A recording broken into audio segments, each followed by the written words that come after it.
presque la même situation. On commence effectivement nous-mêmes à nous poser beaucoup de questions. Est-ce que c'est l'approche?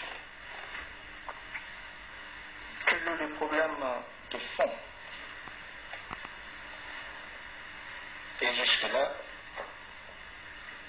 sont des points d'interrogation. Est-ce que c'est parce que il n'y a pas eu une participation de tout le monde, mais en 2009, c'était la participation de presque tout le monde.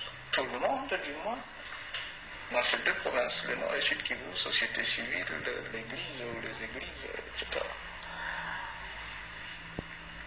Et la question maintenant, c'est ça ma réflexion, c'est de savoir est-ce qu'il ne faut pas maintenant impliquer la nation congolaise. Au lieu que je sois seulement sur les deux provinces, où aujourd'hui la province du Nord Kivu et les ressortissants de cette province, pourquoi ne pas maintenant impliquer la nation, les partis politiques, que ce soit de la majorité comme aussi de l'opposition, la société civile. Et j'ai suivi la déclaration, ou du moins, on a fait le rapport de la déclaration de la société civile.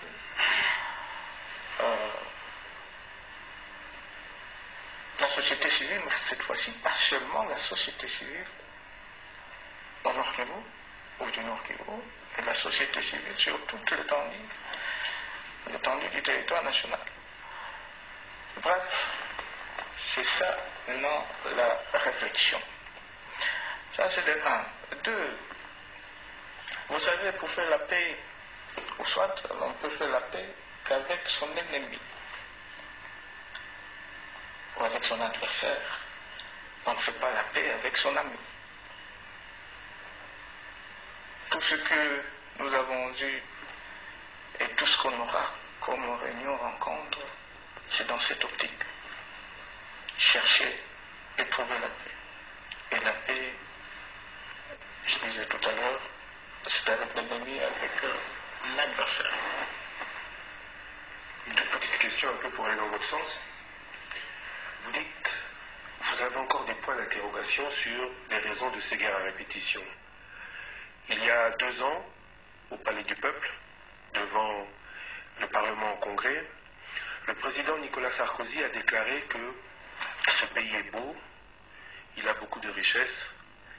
Et une phrase qui avait retenu l'attention, il faudrait peut-être que ce pays, la RDC, pense, il n'a peut-être pas dit comme ça, mais ça y revenait, à partager avec ses voisins tout ce potentiel. Selon vous, Monsieur le Président, est-ce que ce ne serait pas là la réponse à tous ces points d'interrogation? Peut-être qu'il fallait poser la question à l'ancien président de la France, Sarkozy. Mais le Congo est ouvert à une coopération avec tous les pays du monde. On l'a déjà dit, et ici je me répète. Mais il faut définir le cadre. La coopération avec la plupart des pays voisins, c'est à travers des structures comme la SADC, la CEAC, CPGL, on est membre de la CPGL, le Burundi est membre de la CPGL, le Rwanda est membre de la CPGL. Commission, on est membre de la CPGL, le pays de l'Afrique centrale et l'Afrique australe.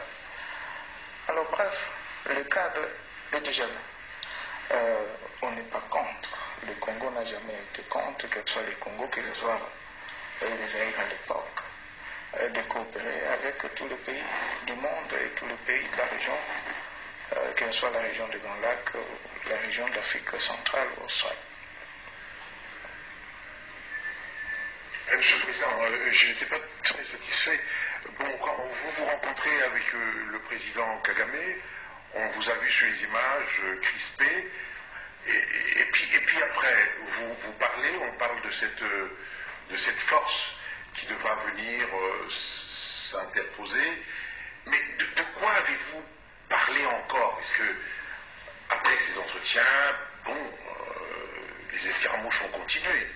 On se dit, était-ce un langage de sourds? C'est peut-être ça la conclusion. On n'a pas parlé uniquement de cette force neutre de surveillance de la frontière.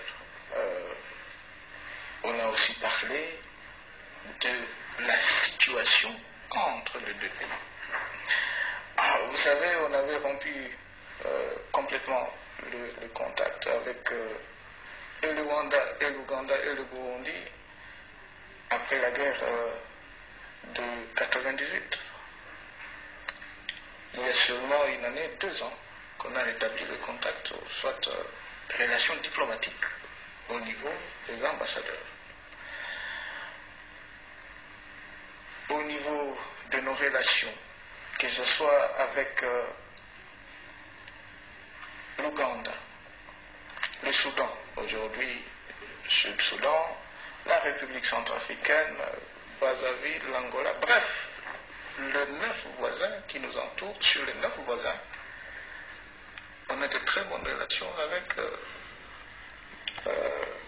les voisins, sauf bien entendu la crise actuelle et la guerre actuelle menée à l'est du pays avec l'appui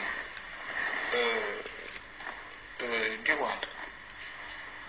Alors, on a parlé de tout ça. L'objectif, c'était de trouver une solution. Mais ce qui se passe sur le terrain, il est évident que nous ne sommes pas arrivés à une solution ou soit à une conclusion. Jusque-là. Madame Françoise. Oui, Monsieur le Président, tout à l'heure vous avez dit que c'était à peu près un dialogue de sourds. Puisque vous en êtes convaincu, quel plan B vous avez pour sauver la nation? Écoutez, il n'y a pas que le plan B, alors pourquoi pas un plan C? On va poursuivre nos efforts sur le plan militaire, de même sur le plan diplomatique, on va continuer à mobiliser, à sensibiliser tout le pays du monde, et sur le plan politique, on va continuer à mobiliser, à sensibiliser le peuple congolais. Parce que, in fine, la solution ou la défense de la souveraineté et de l'indépendance de notre pays, c'est l'affaire des Congolais. C'est ça le plan A, le plan B, c'est ça le plan qu'on a en exécution aujourd'hui. Excellence, Monsieur le Président de la République, je crois qu'on avait deuxième point. un deuxième point. Alors, justement, sur ce deuxième point, Monsieur le Président, je voulais vous demander à quoi servirait pour la République démocratique du Congo d'organiser la francophonie, alors que justement on n'en a pas. C'est le deuxième point, la francophonie. Non, la francophonie, on y revient. Alors, on termine le premier point. D'accord, excusez-moi, autant pour moi. Voilà, alors, Monsieur le Président de la République, on a parlé de la force neutre. Qu'en est-il? Comment sera-t-elle organisée? Où en sommes-nous pour le moment? L'entendement de la force neutre, force neutre, c'est toujours dans le cadre d'ailleurs de force des Nations Unies. L'objectif d'avoir une force neutre, ou soit force de surveillance de la frontière, c'est pour nous éviter, une fois de plus, ce ping-pong.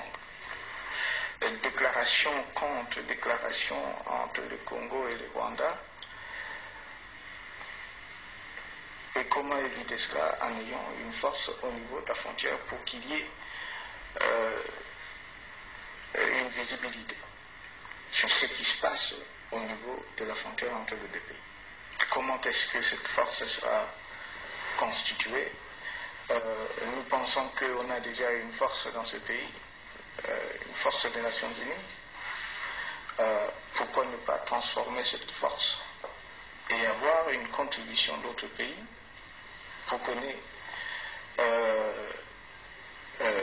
nous puissions constituer cette force le plus vite possible. Mais cette force aura aussi comme mission de continuer ou poursuivre ou mener des opérations contre le groupe l'armée. À quand la mise sur pied de cette force? C'est un processus en cours aujourd'hui, que ce soit aux Nations Unies, que ce soit au niveau de la région et surtout au niveau de la conférence internationale des pays de Grand Lac. C'est un processus qui est en cours. Monsieur le Président, nous allons aborder maintenant le deuxième volet de cette interview avec Kevin Chitois sur la francophonie. Oui. Monsieur le Président, vous venez de recevoir l'émissaire du président Hollande.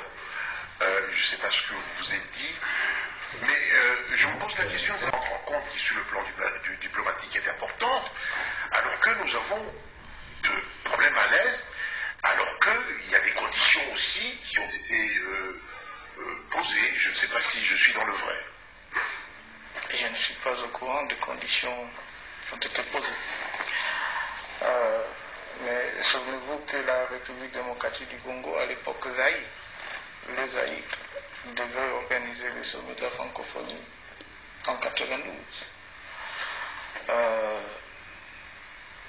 Et puis par la suite, en 2008, je crois, mais en 2010,